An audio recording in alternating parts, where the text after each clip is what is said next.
Automatisation numéro 4, la planification de l'agenda en particulier, avec peut-être des mises à jour un peu optimisées ou des recherches de créneaux optimisés ou des choses comme ça. Est-ce que c'est un truc qui vous anime, qui vous intéresse?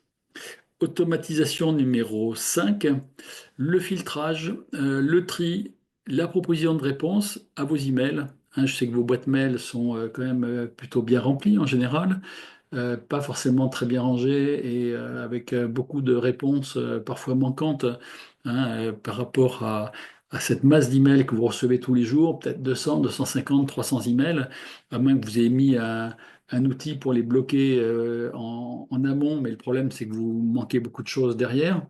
Et vous pouvez même rater peut-être des prospects ou des informations clés qui vous rendraient service. Donc je pense que les automatisations, ça sera toujours plus efficace que des bloqueurs complets de mails. Du fait de l'IA, ça va pouvoir être filtré à l'entrée, trié, classé, même détruit. Et il peut y avoir des propositions de réponse et il peut y avoir une exploitation de ces emails derrière et un suivi peut-être de ces emails derrière. Donc voilà, ça c'est ma proposition numéro 5. La proposition numéro 6, c'est éventuellement pouvoir avoir un robot capable de prendre des rendez-vous par des voies complètement automatisées. Hein, et donc, bah ça, comme vous êtes en train en ce moment de prendre beaucoup de rendez-vous avec beaucoup de clients, bah, c'est quand même un temps de travail non négligeable. Des fois, il faut rappeler 2 fois, 3 fois pour qu'on arrive à avoir le client, pour qu'il nous rappelle, etc. Donc, voilà, on sait que le bilan est prêt. Il est tout chaud, il n'y a plus qu'à, mais si le client ne répond pas, on est un peu embêté, donc on laisse ça dans un coin et on fait des stocks, ce qui n'est pas très bon pour la fluidité et la vitesse de production de votre période fiscale. Automatisation numéro 5, 7, le robot d'appel client, hein, d'ailleurs qui peut être éventuellement, je dirais, le même robot que celui qui va prendre des rendez-vous. Donc là, ça peut être pour transmettre des informations au client, informations techniques, sectorielles ou autres. Ça peut être des informations pour proposer des prestations. Donc, c'est un peu de la qualification pour vendre un service, pour vendre une prestat de conseil. Ça peut être à usage interne pour relancer des factures ou demander, je sais pas, un mandat CEPA, un RIB, etc., à l'entrée du client si jamais il ne vous l'a pas fourni au début.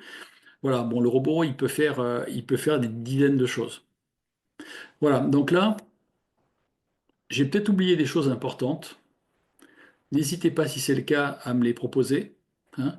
Mais là, je vais me taire pendant 30 secondes et je vais vous demander de me mettre dans le chat chacun vos automatisations de rêve en mettant les numéros et dans l'ordre, s'il vous plaît, en disant voilà, je veux d'abord la 4 et puis la 1 et puis la 7 ou autre chose. Donnez-moi les trois quatre premières qui vous semblent les plus intéressantes dans l'ordre et ça me permettra d'avoir mon mini sondage d'ici la fin de ce webinaire. Allez, je vous laisse réfléchir 2 secondes. J'ai peut-être un peu de café à boire au milieu, donc je vous laisse faire ça.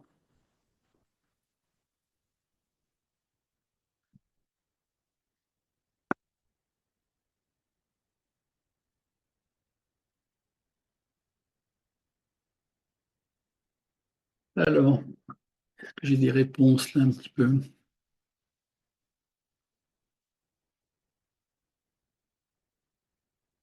Allez-y, hein, soyez bavards.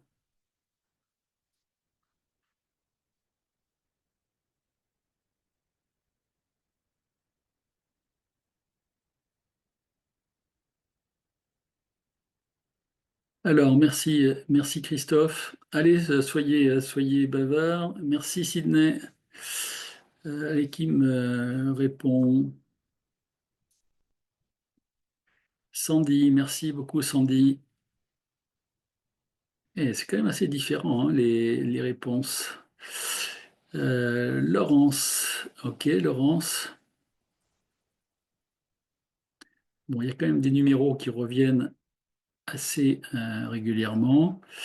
Allez, qui me donne ces réponses encore? C'est là, on est 30 dans le webinaire. Il me manque encore beaucoup de monde là. Allez, essayez un petit effort. Ok, bon, ça, c'est intéressant. C'est intéressant. Allez, encore 30 secondes. Alors, ces automatisations, typiquement, soit on sait les intégrer dans le CRM, soit on en fera des robots autonomes à part, qui pourront être soit en SaaS, soit chargés localement. Mais voilà. Alors, Maximilien, ok. Bon, il y a quand même une petite constance qui se détache, je vous en fais part la prochaine fois.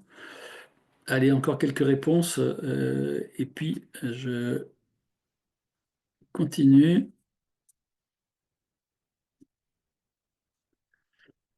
Ok. Bon, en tout cas, merci aux personnes qui ont fait l'effort de me renvoyer leur avis. Hein, je vous ferai un petit compte-rendu de ça. Merci Régis également. Euh, la, la semaine prochaine, je vais revenir sur l'aspect anonymisation dont je vous avais parlé un petit peu il y a peut-être un ou deux webinaires. On va essayer concrètement de vous proposer un outil un peu universel capable d'anonymiser des fichiers fake, des DSN, des contrats de travail, des bulletins de paye, donc documents qui peuvent être des PDF ou du Word, des fichiers Excel. Bon, on va essayer de travailler sur les documents essentiels qui passent entre vos mains pour éventuellement les analyser. Donc c'est vrai que déjà quand on a dit PDF plus tout ce qui est bureautique, ça peut faire beaucoup de documents différents. Donc on va essayer de les typer par catégorie. Hein, on commence à avoir des idées sur les documents les plus courants qui passent dans vos mains. Et donc on va essayer de voir si on peut vous procurer un outil que vous pourriez charger localement. L'idée n'est pas forcément d'avoir quelque chose qui parte en SaaS parce que vous dites si je dois anonymiser des choses et que je suis obligé d'aller sur Internet, l'anonymat me semble un peu compliqué ou un peu compromis.